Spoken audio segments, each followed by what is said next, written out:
रात राजा मोतिन लड़ी तोड़ गए, रात राजा मोतिन लड़ी तोड़ गए। होत सबेरे सासू जी पूछी, होत सबेरे सासू जी पूछी, काहो बहुवर बेटा जी कुछ कह गए, काहो बहुवर बेटा जी कुछ कह गए। ना कुछ कह गए ना कुछ सुन गए, ना कुछ कह गए ना कुछ सुन गए। सासू जी तो हंसी झगड़ा करन कह गए, सासू जी तो हंसी झगड़ा करन कह गए। रात राजा मोतिन लड़ी तोड़ गए, रात राजा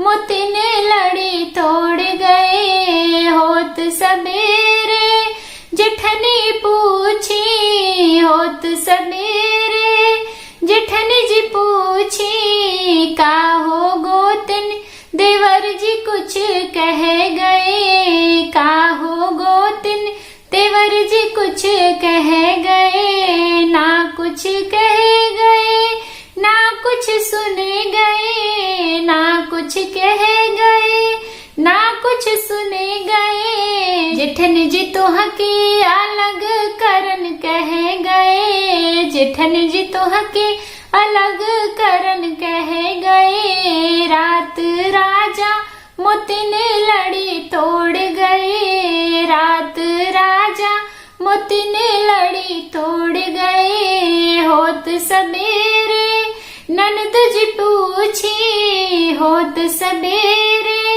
ननद जी पूछी, काहो भाभी भैया जी कुछ कह गए, काहो भाभी भैया जी कुछ कह गए। ना कुछ कह गए ना कुछ सुन गए, ना कुछ कह गए ना कुछ सुन गए। ननदो तोहके ससुराल भेजन कह गए, ननदो तोहके ससुराल भेजन कह गए। रात राजा मोतिन लड़ी तोड़ गए, रात राजा मोतिन लड़ी तोड़